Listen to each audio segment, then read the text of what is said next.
Fala aí, rapaziada, tá de volta ao Barões do Rádio e hoje com um dos maiores nomes do jornalismo do Brasil, José Paulo de Andrade. Adora um debate, gosta de discussão e já enfrentou a ditadura. O José Paulo é o nosso convidado, acordando São Paulo há tantos anos com o pulo do gato.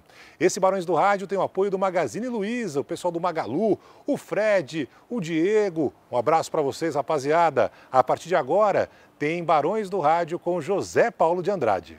Acorda, Brasil!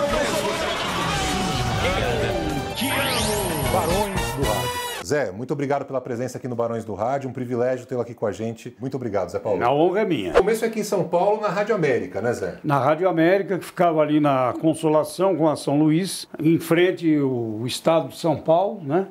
A agência UPI ficava lá também, cheguei a fazer férias na UPI. Mas você começou fazendo o que exatamente? Tudo. Não, eu comecei fazendo esporte. E eu vou contar desde o começo. Sempre foi um sonho trabalhar em rádio. Eu nasci para isso, né? Só que quando chegou no curso clássico, eu tinha que me interessar pela carreira a seguir. E eu fui, na época não se falava isso, era humanas, mas era o curso clássico, né? Aí veio como é que é o destino. O destino pôs na sala de aula o Atílio Ricó, que já trabalhava em rádio, e eu tinha conhecido o Atílio Ricó, eu acho que no segundo ano clássico. E ele tinha muito orgulho de trabalhar em rádio e tal, era da comunicação, era o máximo, né? E ele nos convidou para ir até a Rádio Pan-Americana, né? Que hoje é Jovem Pan, onde ele trabalhava no plantão esportivo, trabalhava com Narciso Verniz. E nós fomos, e foi lá que eu fiquei conhecendo o Fiore Gilhote. O Fiore tinha saído da Bandeirantes, acho que em 1958, a época da Copa do Mundo, e ido para a Pan-Americana exatamente em função do Mundial, porque os titulares da Bandeirantes eram o Pedro Luiz e o Edson Leite, né?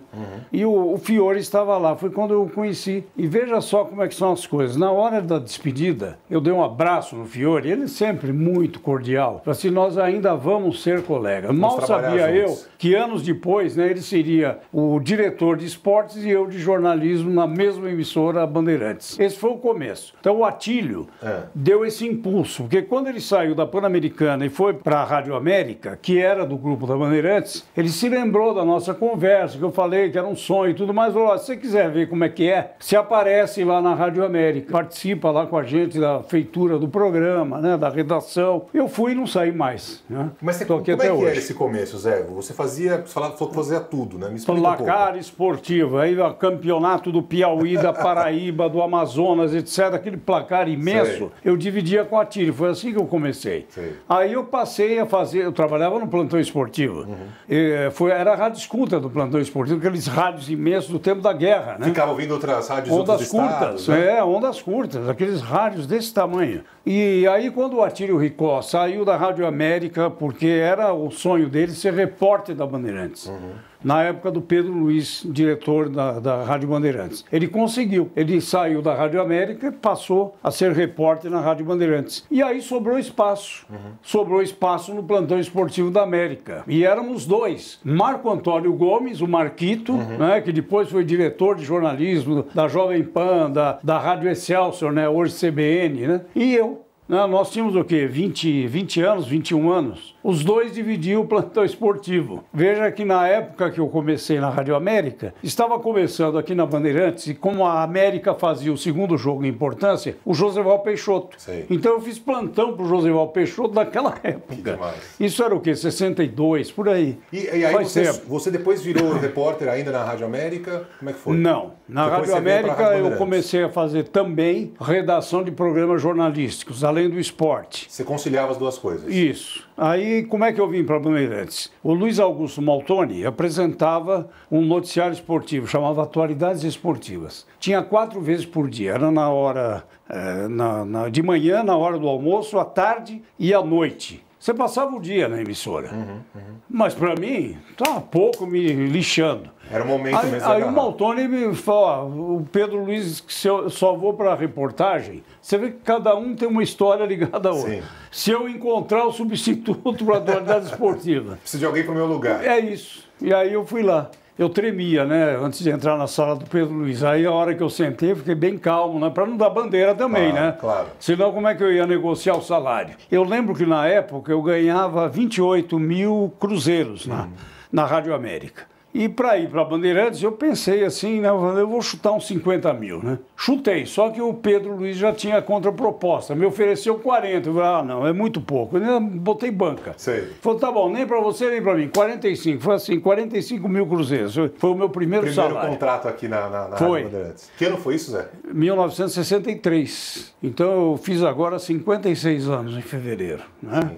E comecei fazendo esse noticiário, era locutor noticiarista de esportes. Sim. E aí teu trabalho aqui dentro, obviamente, foi Não, crescendo. aí, né, no mesmo ano que eu entrei, a equipe esportiva ficou esfacelada. Por quê? Primeiro saíram, né, dois grandes narradores, que eram o Darcy Reis e o Braga Júnior. O Joseval foi nessa leva, Cláudio Karsug, para a Rádio Record. Logo em seguida, o Pedro Luiz saiu para montar a equipe 1040 na Rádio Tupi e levou vários profissionais. Olha, a tal ponto que na primeira jornada esportiva, depois da saída dele, foi preciso pedir para um dos locutores que ia com ele, o Alfredo Orlando, de Campinas, grande colega, que narrasse o jogo para a Bandeirantes. Estava sem locutor. Que coisa. Assim. Aí vieram o Flávio Araújo, que tinha saído, mas voltou, o Luiz Aguiar, que permaneceu, e começamos a montar uma nova equipe. E aí você vai fazer o que nesse momento? Aí eu passei a fazer reportagem fora do estúdio. E fez durante muito tempo, né? Muito tempo. Eu posso dizer que eu sou o único narrador paulistano que começou a narrar numa rádio importante como é a Bandeirantes. Porque eu tinha a experiência de narrar jogo de botão. Falei, não deve ser muito diferente no campo.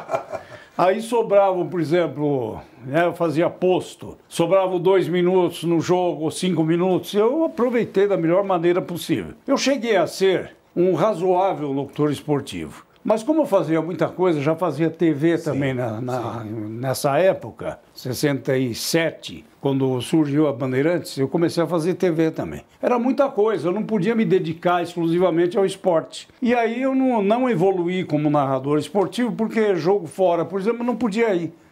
Era muito difícil conciliar as outras atividades que eu tinha, tanto na rádio como na TV. Mas você gostava? Gostava, até um certo ponto. Aí quando nasceu meu primeiro filho, foi em 1977, eu já não estava mais contente com o que eu fazia. Por causa do fim de semana? Não, aí regime militar, eu achava que se usava muito o esporte para desviar a atenção de coisas mais importantes. Naquela época eu tinha essa consciência. Hoje talvez eu até continuasse fazendo esporte, mas naquela época me marcou muito. Entendi. Falei, não é meu lugar mais. Já foi o tempo. E aí eu comecei a me dedicar exclusivamente ao jornalismo. Mas como é que foi essa negociação interna? Porque imagino que você era uma das pessoas principais no esporte da Rádio Bandeirantes naquela época, né? Era o Hélio Ribeiro, diretor artístico, mas eu o convenci. E nisso eu devo a ele. Ele chegou à conclusão que realmente eu seria mais útil fazendo o jornalismo do que fazendo o esporte. E aí eu saí do esporte. E como é que foi essa passagem? Já começou o pulo do gato? Não, já fazia na época. Já fazia. Você fazia tudo ao mesmo tempo mesmo, tudo ao mesmo tempo. Então o meu conselho hoje para as novas gerações é que definam logo o que gostariam de fazer. Não deixar para depois, que aí fica difícil. Você quer ver, eu cito sempre um exemplo de um artista que eu acho espetacular, dos maiores que o Brasil já produziu, Moacir Franco.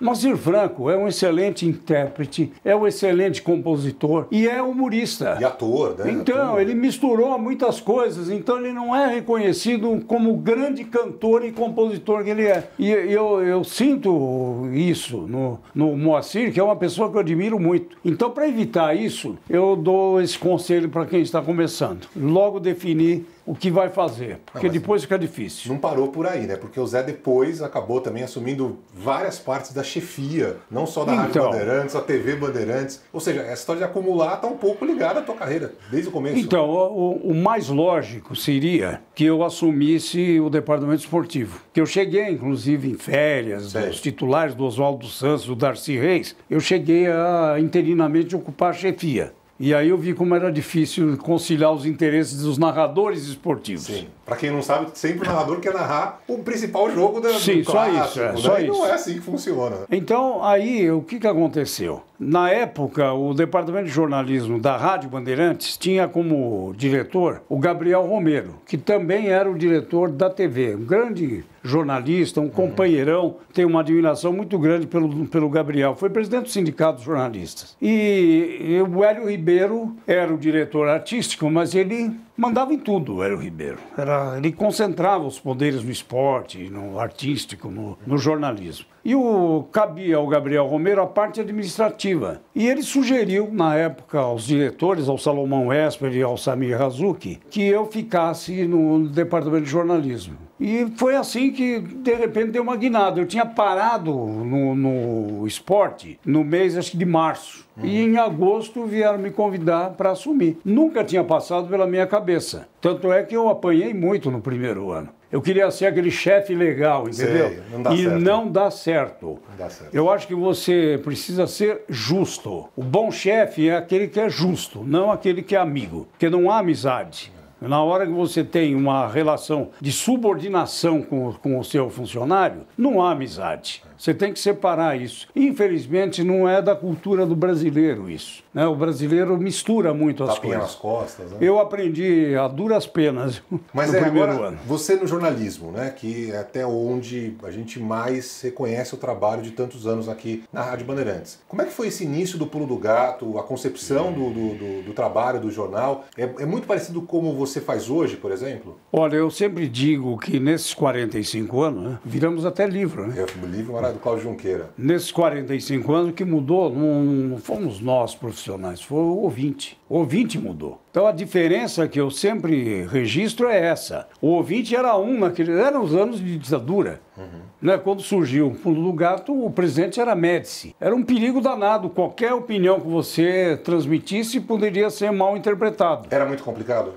Tinha censura, né? Tinha censura. Qualquer coisa, às vezes uma bobagem que você dizia, você corria o risco de ser chamado na Polícia Federal. Você lembra de algum caso, Zé? Lembro, nós fomos várias vezes, com Salomão Esper, inclusive. A Rádio Bandeirantes foi tirada do ar, certa ocasião, porque tinha se referido a uma greve. E não podia, era proibido. Tinha informado que acontecia uma greve. Então, o que a gente fazia? A gente usava também de estratagemas. O coronel Erasmo Dias, né, que foi tido aí como secretário de Segurança Pública da linha dura, né, ele era o nosso maior informante. Porque botava o microfone na boca dele e dizia assim, vai ter uma manifestação na Avenida São João na semana que vem, mas não será permitido. Ele falava com aquela ênfase toda, só que já tinha dado a informação. E era assim. Quando vinham nos cobravam, não, mas foi o secretário que falou. Era por aí. Eu lembro um comentário que eu fiz quando o Salvador Allende foi assassinado no Palácio da La Moneda, lá em Santiago do Chile. Falava, que risco poderia oferecer um médico diante de um exército? Foi a pergunta que eu vi. Nossa, o mundo quase caiu. É mesmo? Quase caiu. E era a pergunta óbvia, né? Era óbvia. Ele não precisava ter saído morto do Palácio do Governo. Aliás, falar nisso, você sabe por que chama Palácio da Moneda? Por quê? Era o projeto da Casa da Moeda do Brasil, um projeto inglês. E na hora de entregaram errado. Foi pro Chile. A Casa da Moeda brasileira passou a ser o Palácio do Governo do Chile. Essa é a história que a gente tomou conhecimento depois. Não sabia disso, não. É isso aí. Daqui a pouquinho a gente vai continuar o bate-papo com o Zé Paulo de Andrade, mas eu queria falar que eu estou muito feliz de estar aqui com o Magazine Luiza. Vou falar para vocês, esses dias eu precisava de várias coisas lá para casa. Resolvi abrir o Super App Magalu e eu realmente me surpreendi, porque eu encontrei tudo o que eu queria, tudo mesmo, de verdade. Nunca imaginei, por exemplo, que eu iria comprar creme dental no app, ou então bolacha, fralda, produtos para pet, livros. Agora eu já sei. Sempre que eu precisar de qualquer coisa, eu abro o app. Fora que sempre tem uma oferta imperdível por lá. Então faça como eu. Baixe o Super App Magalu e mantenha instalado, viu? Assim você não perde nenhuma novidade. Muito mais do que você imagina, hashtag tem no Magalu. Tá de volta, Zé Paulo de Andrade. Ô Zé, mas ainda falando sobre o Pulo do Gato, né? Eu te ouço desde muito pequeno, né? E eu acompanhava o seu jeito de, muitas vezes, de expressar a opinião popular. Aí depois veio Boca no Trombone, que me parece um dos primeiros momentos que a gente acompanha a palavra de um ouvinte, a reclamação de um ouvinte. Você deu voz para o ouvinte, que hoje é algo mais difundido, mas na época não era isso, né? Ele falava a voz e a vez do ouvinte. Não, o Boca no Trombone acompanha o programa desde o seu início. E era exatamente essa a intenção, porque muitas vezes você apontando um problema que seja de uma rua ou de um bairro, né? Você está apontando que nem tudo está às mil maravilhas, como, né, na época o regime militar procurava transmitir. Então, o Boca do Trombone foi também uma maneira de resistir e mostrar, né, que o povo precisava de outras coisas, né? E que o rádio se prestava a esse papel. Ué, o rádio, afinal de contas, é o quê? A responsabilidade social. Né? Desde os tempos de Roquete Pinto, né, o pioneiro, né? O rádio sempre teve essa função, né? Função social. Mas você sempre teve esse jeito de cobrar, de ir atrás, de discutir, né? Você no ar é sempre uma força muito grande, né, Zé? É uma sempre questão assim. de temperamento, eu não consigo ficar quieto. Por isso, jamais seria político, né? Eu acho que a voz, eu sempre falo isso aí, a voz é a impressão digital da alma. Então, através da voz, você conhece a pessoa. Eu lembro que o governador Montoro, quando ganhou a eleição, ele concorreu com o Maluf em 1982, né? E aí ele estava todo feliz da vida, né? E eu fiz essa observação a ele, né? Eu falei, olha, o senhor tá contido, mas a gente percebe a felicidade que o senhor está vivendo nesse momento, né? Aí ele falou, nossa, mas como que você... Ele já era uma pessoa para cima, né? Ele sempre dava boas entrevistas, o governador Montoro, né? E é exatamente isso, você percebe na voz se a pessoa está mentindo ou não. Por isso eu sempre digo, né, em relação a nós comunicadores, você é da nova geração, dos grandes comunicadores, né? E eu sempre disse isso a seu respeito. Eu sei, sou muito grato por isso. E com felicidade eu vejo que você realmente confirmou. Obrigado, Zé. Né? Você, Rafael Colombo, Pedro Campos, muita gente boa. Né? O Agostinho Teixeira, são os grandes comunicadores atuais. A pior coisa que pode nos acontecer, o que é? Passar indiferentes. Aquele sujeito, o que ele falou mesmo? Não sabe. Não, aí é melhor você marcar suas posições. Você sempre vai ter gente contra e sempre vai ter gente a favor. Adianta. Tá certo? Tem que ser assim, tem que ser assim. Mas você já quebrou muito pau no ar também, né, Zé? Discussão, esse tipo de coisa. Faz parte da sua forma, né? É algo muito marcante na sua trajetória, né? Algumas vezes extrapolei, né? Extrapolei. Faz parte. Quer ver, eu tive uma passagem, logo depois que eu tive o infarto, isso foi em 1992. Eu me irritei com um deputado estadual, já é falecido, Januário Mantelli. Eu me irritei porque no âmbito federal tinha apresentado na Câmara a instalação de uma CPI do futebol. E ele puxou aqui para São Paulo, eu achei aquilo um oportunismo. E eu estava na minha sala, na época eu até dirigia o jornalismo aqui. Eu estava na minha sala e ouvindo o programa esportivo. Quando ele entrou para falar isso, que ia montar uma CPI do futebol, blá, blá, blá. Ah, eu não aguentei, eu subi, né? O estúdio ficava no segundo andar e entrei nervoso. Você nunca deve fazer isso. Foi uma lição que eu aprendi. E eu estava tão irritado, também, depois eu fiquei sabendo, né? A cirurgia de safena altera um pouco, né? O sistema nervoso, né? Eu me irritava, eu tinha percebido isso, que eu estava me irritando demais com as coisas. E aí no ar, depois de um certo tempo de discussão com ele, pau aqui, pau lá, eu falei assim, quer saber, você é um deputado de merda. Mas nesse tom aqui eu falei. Sei. Ao vivo, na E aí ele do lado de lá, porque você é um safado, é um jornalista. Aí, 1000 ofensas. Nossa, o senhor João Saad me chamou lá. Falei assim, eu não acreditei que eu ouvi isso na minha rádio. Aí eu falei, seu João, o que eu faço? Para o senhor eu peço desculpa, agora para ele não.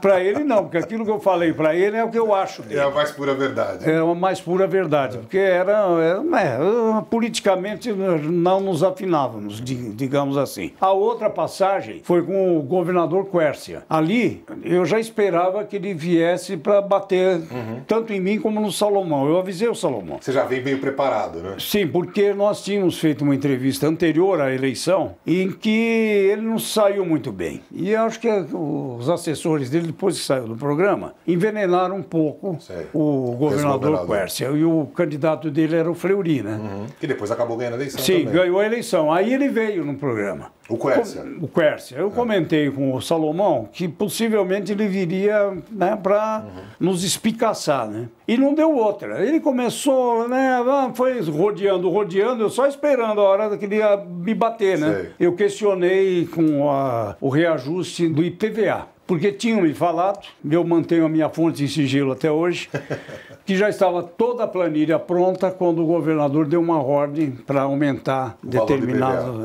porque tinha arrombado os cofres públicos, né? Tem aquela história, ele sempre negou isso, quer dizer, eu quebrei o Banespa, mas elegi o governador, que era o Fleury. E aí ele veio e falou assim, pois é, a gente fica meses e meses fazendo contas e tal, aí vem o jornalista e questiona, que tem muito jornalista safado, aí eu não aguentei, né? Aí eu falei, como tem governante safado, olhando assim na cara dele, né? Ele do meu lado ali, na cara dele, quase saímos no tapa. Eu lembro que o... Mas você falou isso, tem muito governante safado. Muito governante safado. E aí ele... Aí quase que o Salomão, que não, por que governador? Mas aí já perdeu completamente, né, o rumo da entrevista, né? Eu lembro que o Rael era o assessor do Quercia, ele com o copo na mão, ele tremia. Porque foi uma coisa inesperada, né? Não me orgulho disso não, mas é uma das muitas histórias. Alguns momentos não dá para segurar. E o interessante é que o Quercia também não guardava rancor. Eu sou assim, às vezes a pessoa que é atingida por um argumento mais forte, guarda, mas eu não guardo rancor.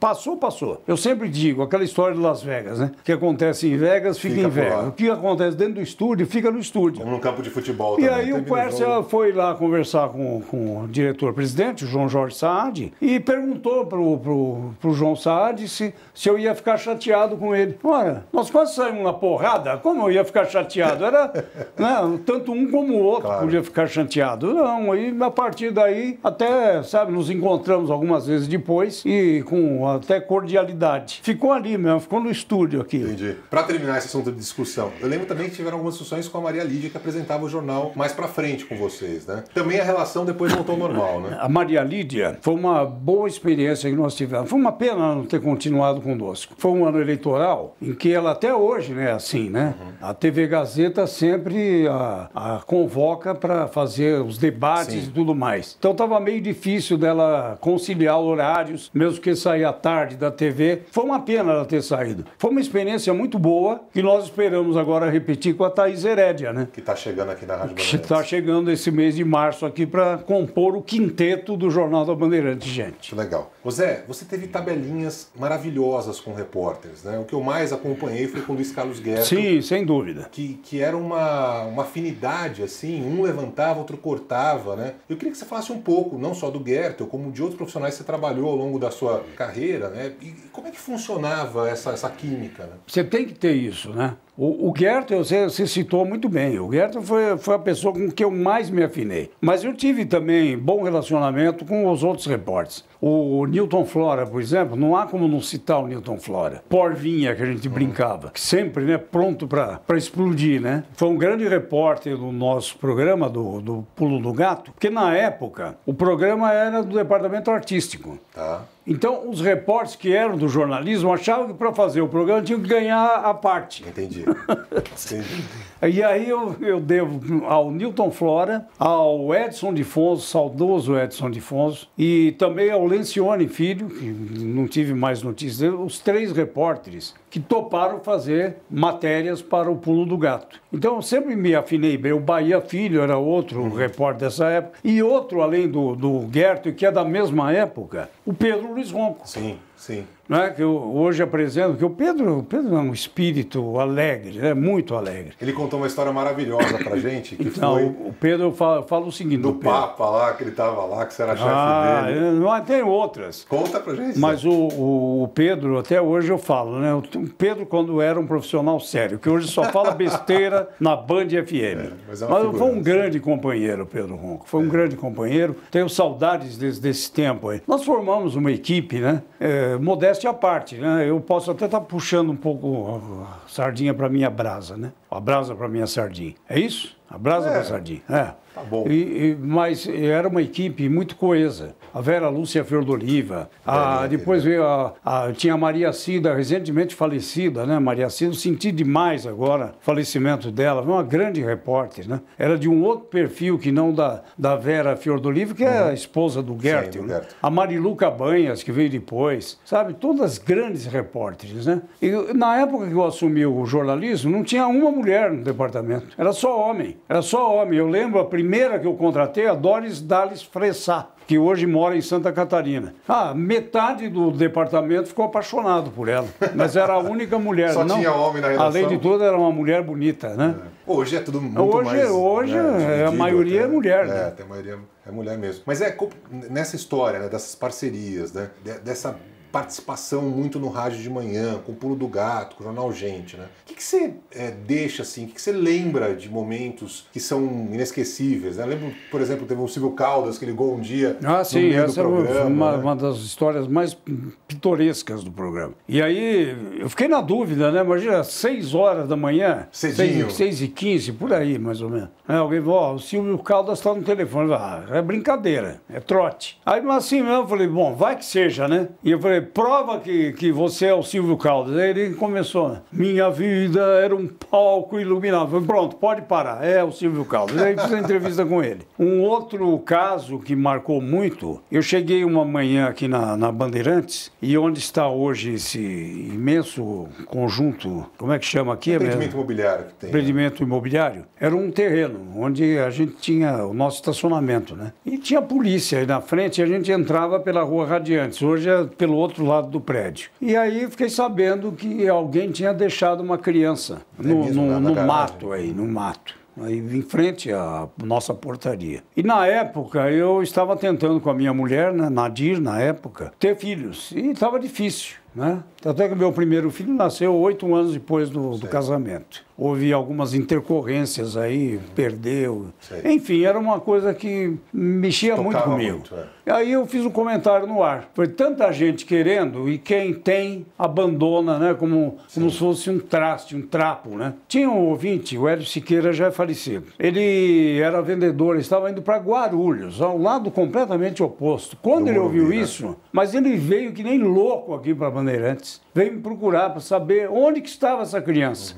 E a criança tinha sido levada aqui para o hospital da Legião da Boa Vontade, que é o Hospital Darcy Vargas, né? E ele foi, olha, tanto fez que ele conseguiu... É mesmo, adotar a criança? Adotar a criança. Que hoje está aí uma moça muito bem situada na vida, tá o quê? Com mais de 40 anos de idade, quase 50, se não 50. Por aí, 45, 40, por aí, o tempo do programa. E, sabe, é uma história comovente essa. Sem dúvida. Comovente. E marcou muito, sabe? Aí que eu percebi o alcance que muitas vezes você não se dá conta.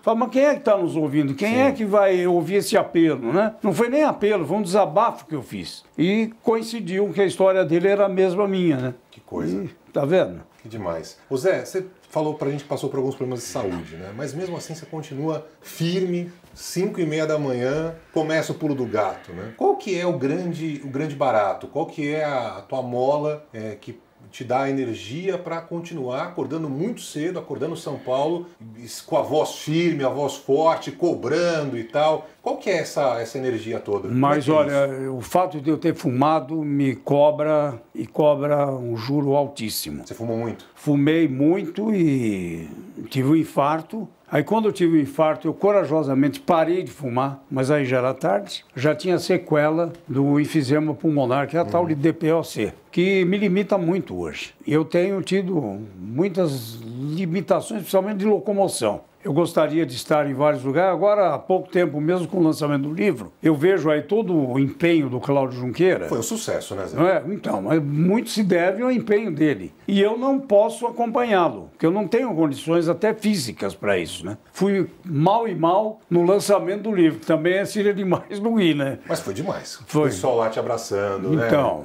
né? Dando autógrafo. Eu cheguei lá, vi a fila, falei, depois eu peço o meu, porque... É verdade, foi uma surpresa, né? Foi uma surpresa. Eu não acreditava. Eu não sei, acho que a gente não tem a noção, isso que eu falei agora há pouco. A gente não tem a noção do alcance, sabe, de um programa ou de alguma coisa que se diga. E nessas ocasiões, eu lembro do velório do Vicente Leporassi.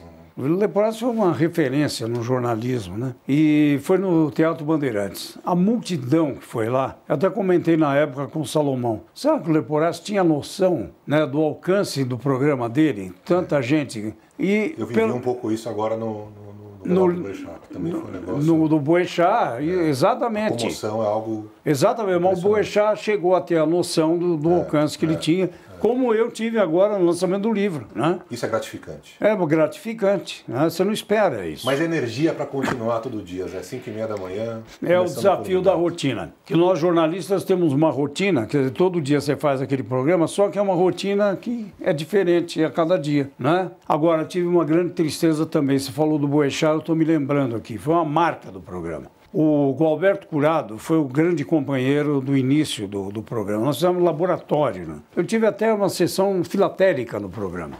A gente foi testando o que agrada o público. Né? Fomos fazendo. E o Curado era o meu companheirão aí. Um dia eu chego aqui, o Antenor Bicudo foi outro grande companheiro do departamento técnico, né, do controle geral. Chega para mim e fala assim, tem uma notícia triste para você. Eu falei, não me fala. O que foi? O Curado faleceu. Nossa, aí quase que eu fui junto, entendeu? Porque eu já tinha tido um infarto, né? Ainda depois eu falei para o Antenor, você devia ter tido mais cuidado, porque eu sou cardíaco, né? Mas imagina se receber essa notícia, quer dizer, ele já tinha preparado a abertura do programa, eu tenho guardado até hoje, e ele vinha para a rádio logo cedo, parava numa banca de jornal, não tinha internet na época. Trazia os jornais? Trazia os jornais, ele parou na banca, passou mal, e mesmo socorrido, tinha uma viatura da Polícia Militar, que o encaminhou na hora para o Hospital das Clínicas, mas não foi possível salvá-lo. Agora, imagina como é que eu fiz o programa naquele dia, né? Terror, é um terror. Mas só quero dizer que é uma alegria te ouvir todos os dias, é um privilégio.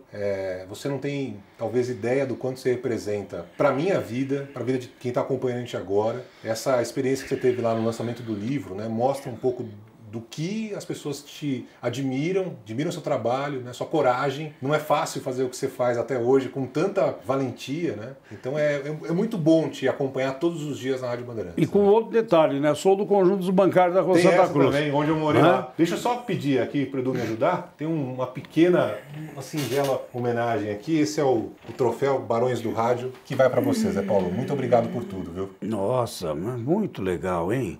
Quer dizer que eu, a partir de hoje, sou um barão do rádio. Oficialmente, né, Zé? Você já há muitos anos, mas, Zé, muito obrigado. Obrigado, meu barão. Só eu tenho que agradecer aí. Imagina. Eu não me acho tudo isso, desculpa. Isso é muito mais, Obrigado. Zé, muito obrigado. Valeu sou mesmo. o barão do rádio.